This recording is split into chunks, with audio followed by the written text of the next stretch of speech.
मोर ओडिशार प्रिय भाई भौणी माने समस्तंकु मो चैनल ओडिशा स्टडी अवर को स्वागत जनाऊँगी।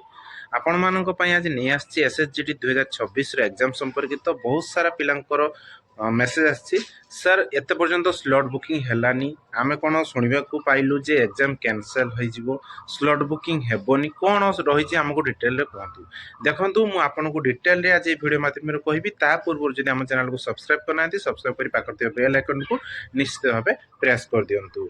आउ कमेंट रे आपनकर मतामत जणांतु। देखंतु बहुत दिन धरि मु वीडियो बनि नथिली एइति पई बनि नथिली काहेकि ना सेमिति किछि न्यूज नथिला।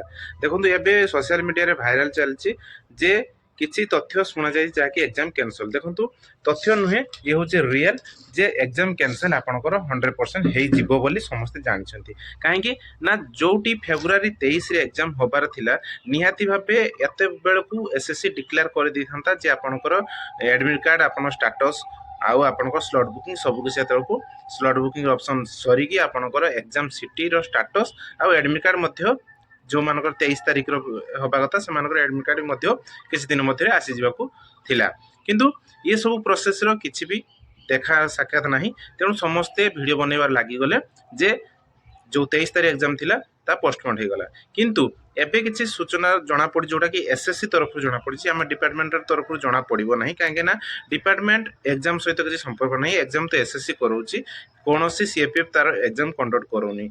सीएपीएफ तार कौन करे फिजिकल मेडिकल करे आउ एग्जाम आउ आपनकर नोटिफिकेशन हो एग्जाम हो आपनकर मेरिट लिस्ट हो ये एसएससी करे।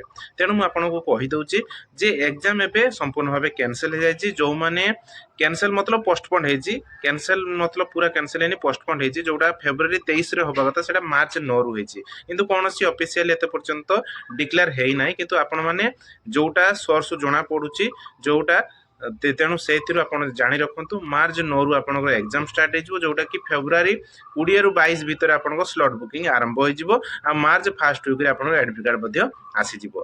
तेणु किछि दिन कथा 15 दिन एग्जाम लेट हो जाइछि। तेणु 15 दिन भितर आपन प्रिपरेशन आउ टिके बढ़ाई पारिबे आउ टिके भल से पढ़ी पारिबे। तेणु प्रिपरेशन ऊपर दियंतु संपूर्ण टाइम दियंतु काहेकि ना 15 दिन निहाती भाबे आपन प्रिपरेशन करिवे जतिक मार रखिथंते निहाती 2-3 मार एक्स्ट्रा रखिवे जदि प्रिपरेशन मन देई करिवे आ सेही 2-3 मार्क आपनको मेरिट रे बनै रखिवो बुझि पाले। तेणु आपण कोन करंतु पढ़ा पढ़े लागि पड़ंतु ये होची गोल्डन अपॉर्चुनिटी। जो 15 दिन टाइम मिलछि बहुत टाइम कम थिला जो माने ए वैकेंसी अप्लाई करथिले बहुत कम टाइम थि मिलिथिला एबे टिके टाइम आपनको मिल जिवो। तो आपण निश्चित भाबे प्रिपरेशन करंतु काहेकि ना मेरिट रो खेल जदि नंबर भल रखि दुछन तापर सब स्टेप आपण आराम से करिवे। नंबर जदि आपण भल से रखि दुछन आपण जानि जिवे जे फिजिकल तो 100% पास हेबी मेडिकल जदि किछि पास हे गली ताले 100% मो चाकरी हो मेरिट किसी संदेह ना। तेणु मेरिट को नहीं जो संदेह रही ताले पढ़ापढ़ी अवहेला करूँ ना पढ़ापढ़ी एमती लगुंतु जमीती कि पढ़ापढ़ी सब बेस्ट आप सब जहाँ किसी भाव न ताड़ू बेस्ट स्कोर करेंगे।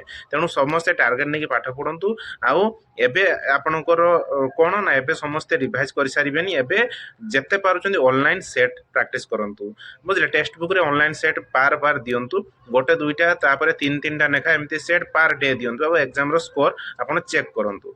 करंट अफेयर जहाँ मतलब जनवरी रु एबव मतलब जोटा फेब्रुआरी मास एबे रिसेंटली जाइछि आपणकर आईसीसी अंडर-19 वर्ल्ड कप हो आपणकर WPL हो ये सब संपर्कित या पूर्व जहाँ किसी स्पोर्ट्स ये सब आपको क्वेश्चन आसी पारे जोटा कि फेब्रुआरी मास पर फेब्रुआरी मार्च 2026 पढ़ा आवश्यकता नहीं। जनवरी 2026 रु पूर्व पूरा 2025 आपणकर 2025 टोटाल रहिला आ 2024 स्पोर्ट्स रो किछि आसी पारे जहाँ ओलंपिक फॉलंपिक सेथरु मध्ये आसी पारे। तेणु 2024 स्पोर्ट्स रे आ 2025 ऑल करंट अफेयर 2026 जनवरी आपण देखि नियंतु आपनको 100% सेतिरो आपनकर क्वेश्चन आसीबो। निहाती भाबे ग्रामर पार्ट को निहाती भाबे अधिक फोकस करंतु मैथ रीजनिंग तो समस्त द्वारा हो जाए। तेज आशा करुच्ची भिडियोटी भल लगी जब एमती भिडियो देखा चाहते निश्चित भाव चैनल को सब्सक्राइब कर पाखते बेल आइकन निश्चित प्रेस कर दिंतु। जय हिंद।